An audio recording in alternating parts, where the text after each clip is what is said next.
आगे स्टार्ट करते हैं आज इलेक्ट्रोस्टैट का सेकंड लेक्चर ये है और बड़ा मज़ेदार छोटा सा टॉपिक है ये, how charge is produced, charge को कैसे प्रोड्यूस करते हैं। फर्स्ट लेक्चर में हमने ये डिस्कस किया कि चार्ज की प्रॉपर्टीज क्या है, यहाँ पे हम डिस्कस करेंगे चार्ज को कैसे प्रोड्यूस करते हैं। तो 3 मेथड है जिसे हम चार्ज को प्रोड्यूस करते हैं। फर्स्ट मेथड क्या है आपको, फ्रिक्शन, इसी को हम क्या करते हैं, रबिंग भी करते हैं। 2 चीज़ों को रब करते हैं तो चार्ज प्रोड्यूस होता है। क्या मीनिंग हुआ है आप जैसे देखिए, यहाँ पे एक ग्लास रॉड है, ये क्या है ग्लास रॉड, और ये क्या है सिल्क क्लॉथ, बनारसी सिल्क की साड़ी जो आपको कभी ना कभी काम आएगा विशेष ओकेजन पे, ठीक है। तो ग्लास रॉड, सिल्क क्लॉथ, दोनों को हम क्या करते हैं, रबिंग करते हैं। क्या करते हैं, तो रबिंग करने पे यहाँ से इलेक्ट्रॉन निकलता है और यहाँ पर जाता है। ये इलेक्ट्रोपॉजिटिव होगा तो यहाँ से इलेक्ट्रॉन निकलेगा, यहाँ पे आएगा, तो ये पॉजिटिव हो जाएगा, ये नेगेटिव हो जाएगा। तो देखिए ये जो हो गया पॉजिटिव हो गया और ये क्या हो गया, नेगेटिव हो गया। तो इस तरह से जो चार्ज अपीयर हुआ उसको हम कहेंगे चार्ज प्रोड्यूस्ड थ्रू फ्रिक्शन। हमने दोनों चीज़ को फ्रिक्शन किया, दोनों चीज़ को रबिंग किया, तो इस पे पॉजिटिव चार्ज आया, इस पे नेगेटिव चार्ज आया। तो यहाँ पे हम क्या देखते हैं कि रबिंग करने पे 2 बॉडी पे जो चार्ज अपीयर होता है तो एक पे पॉजिटिव आता है, एक पे नेगेटिव आता है। इस पे जितना मैग्नीट्यूड का पॉजिटिव उस पे उतना ही मैग्नीट्यूड का नेगेटिव। तो इसमें क्या हुआ, रबिंग में equal and opposite charge appear on 2 rubbing bodies. जिस 2 बॉडीज को हम रबिंग करते हैं उसमें एक पे जितना पॉजिटिव आता है दूसरे पे उतना ही नेगेटिव आता है। आप ऐसे समझो कि अगर ये 2 स्फीयर है ए और बी और दोनों को अगर हम रब करते हैं तो अगर ए पे अगर कितना आता है चार्ज +10 कूलम चार्ज आएगा तो बी पे कितना आएगा -10 कूलम चार्ज आएगा। यानी एक पे जितना अमाउंट में पॉजिटिव सेकंड पे उतना अमाउंट में नेगेटिव। तो ये होता है फ्रिक्शन में, ठीक है। आप देखते होंगे डिस्कवरी सब पर भी दिखाता है कि आग कैसे हम प्रोड्यूस करते हैं, फायर कैसे प्रोड्यूस करते हैं। 2 वुड के पीस को या 2 स्टोन को आपस में क्या करते हैं, रब करते हैं। तो रबिंग करने पे क्या होता है, 2 पीस पे 2 वुड के पीस पे चार्ज अपीयर होता है और यही चार्ज का अमाउंट बढ़ते जाएगा। अगर दोनों बॉडी पे चार्ज का अमाउंट बढ़ते जाएगा तो एक लिमिट के बाद चार्ज का क्या होगा, लीकेज होगा। और यही चार्ज का जो लीकेज है वही आपको दिखाई देता है किस फॉर्म में, फायर के फॉर्म में, फ्रिक्शन, ठीक है। 2 क्लाउड्स जो आपस में टकराते हैं, रबिंग होता है, वहाँ पे जो लाइटनिंग बनता है वो भी क्या है, फ्रिक्शन से वहाँ पे 2 क्लाउड्स पे क्या आता है, चार्ज अपीयर होता है। सेकंड पॉइंट क्या है इसमें, कंडक्शन, और इसको हम कहते हैं टचिंग। कंडक्शन का मीनिंग क्या हुआ, टचिंग, यानी 2 चीज़ों को टच कराने पे चार्ज अपीयर होगा।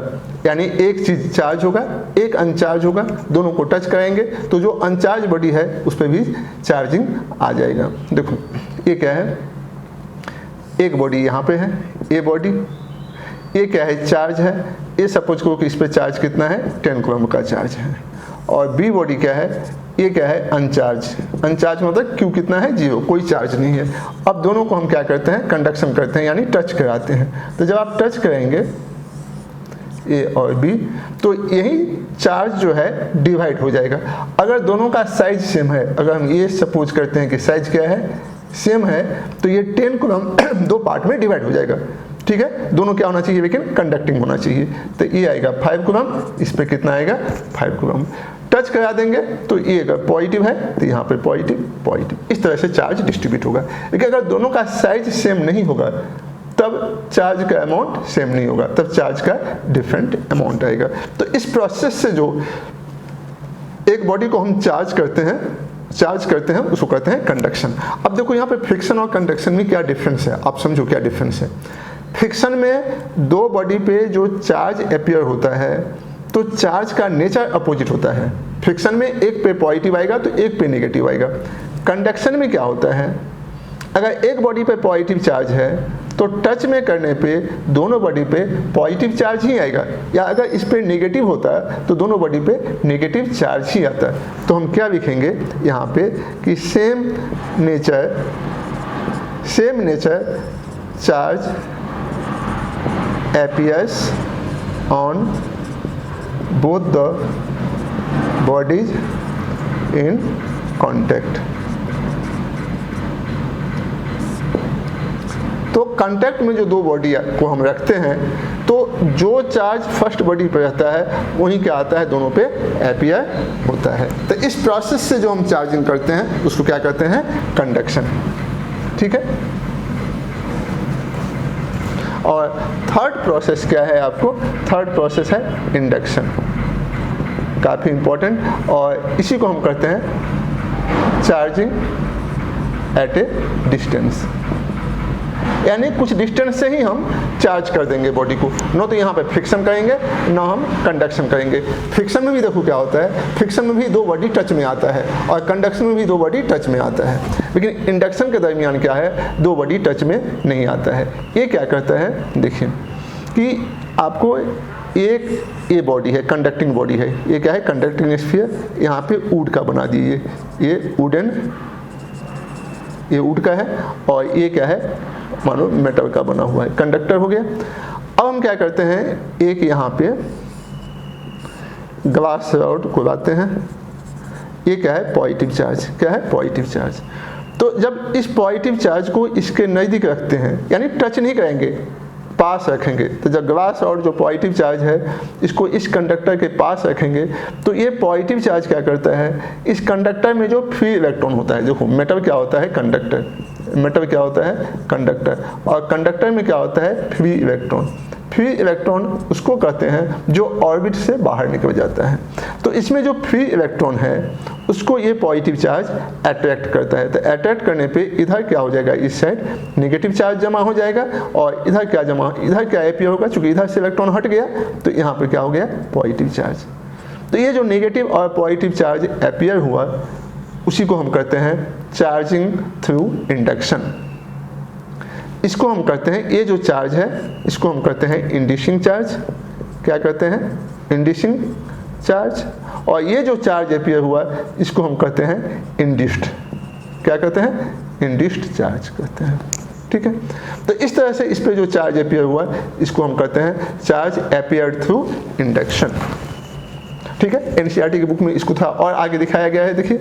और आगे इसको कैसे दिखाएंगे, अगर इसी चीज़ को हम फिर रिपीट करते हैं, ये पॉजिटिव हो गया, यहाँ पर ऐसे रखिए, यहाँ पे नेगेटिव, यहाँ पे पॉजिटिव।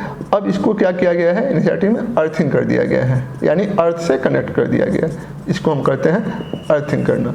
जब हम अर्थिंग कर देंगे तो अर्थ क्या होता है, सोर्स ऑफ इलेक्ट्रॉन, इलेक्ट्रॉन का सोर्स होता है। तो यहाँ से इलेक्ट्रॉन मूव करेगा आपको, इलेक्ट्रॉन जब यहाँ पे आएगा तो जितना पॉजिटिव चार्ज है उसको न्यूट्रल कर देगा, क्या कर देगा, न्यूट्रलाइज कर देगा। तो ये पॉजिटिव चार्ज खत्म हो जाएगा। तो अब क्या बचेगा, नेक्स्ट स्टेप में आप ऐसे रखो, ये तो हो गया पॉजिटिव, और ये जो स्फीयर है इस पर क्या बचेगा, सर, इधर का पॉजिटिव चार्ज खत्म, यहाँ पे क्या बचा, नेगेटिव। ठीक है, क्या बचा, नेगेटिव। अब इसी को एक स्टेप और आगे करके देखो। अब क्या करो आप, इसको यहाँ से हटा दो, क्योंकि ये जब तक पास में रहेगा तो ये पॉजिटिव चार्ज इलेक्ट्रॉन को अपने तरफ खींचे रहेगा। इसको हटा दो, और इसको हटा दो। जब इसको हम हटा देते हैं तो ये चार्ज जो है क्या है, ये चार्ज स्प्रेड कर जाता है। कंडक्टर पे एक चार्ज क्या होता है, स्प्रेड कर जाता है पूरे सरफेस पे। तो ये नेगेटिव चार्ज ऐसे अपीयर हो गया। तो इस तरह से हम बॉडी पे जो चार्ज प्रोड्यूस किए उसको हम कहते हैं इंड्यूस्ड चार्ज, और इस प्रोसेस को कहते हैं इंडक्शन। तो ये एक छोटा सा लेक्चर था कि कैसे चार्ज को हम प्रोड्यूस करते हैं। तो इस लेक्चर में बच्चों यहीं तक, और आप अपना ख्याल रखिए और आगे प्रैक्टिस करते रहिए। Thank you. हाँ, एक बात और इम्पोर्टेंट कि चैनल को आप सब्सक्राइब निश्चित तौर पर कर रहे हैं, सॉरी।